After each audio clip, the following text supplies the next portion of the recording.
Some groups and senators were alarmed over the increase in smoking prevalence in the country these past few years.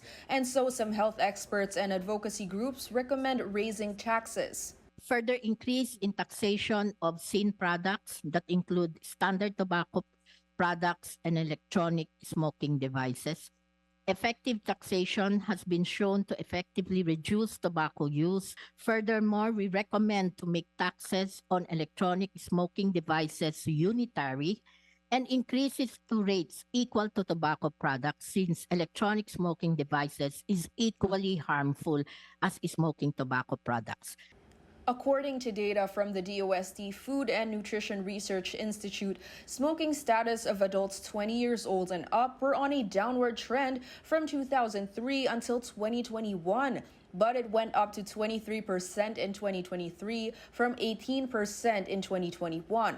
Senator Win Gatchalian says among his recommendations is the increase of taxes on heated tobacco products and e-cigarettes. But over at the House of Representatives, a bill was filed to suspend the annual increase of 5% for taxes on tobacco and vapor products. There are proposals from the lower house that use the data on illicit trade to justify actually calling for a decrease in the tax rates on cigarettes. We found that, in fact, if we decrease tobacco taxes, it will result in a higher consumption of cigarettes as well as greater profit and greater revenue for the tobacco industry.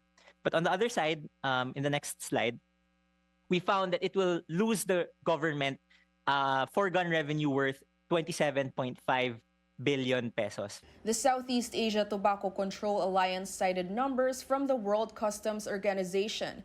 They say around 70% of the global illicit tobacco market is from companies themselves who sell products in the black market. It would therefore not be a surprise if tobacco companies were driving illicit trade in the Philippines. Many of us still remember, as mentioned earlier, that in 2018, Mighty Corporation paid the government 30 billion pesos to settle its case of tax evasion.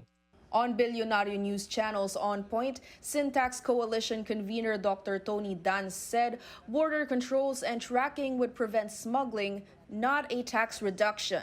Ang layo-layo ng price ng smuggled illicit cigarettes from the legal cigarettes. Even if you lower it and cancel the 5% increment every year, that's not enough. Disparity. Oh, hindi hihinto ang smuggling. If you want to stop smuggling, you control the border. Dance also clarified the sin tax law is a health measure first and not a revenue generator, noting every year that more than 700 billion pesos is spent treating smoking-related illnesses, while government only earned over 130 billion in 2023. Dr. Dance also could not stress enough the danger House Bill 11297 poses to the public. Every 6 minutes, one Filipino dies because of tobacco. Is that so? And they're going to increase that by lowering the tax and increasing the number of smokers. And how long have we been talking, right? Yeah. If we talk for 30 minutes, 5 Filipinos have died in the short time that we talk because of tobacco. Agatha Gregorio, Billionario News Channel.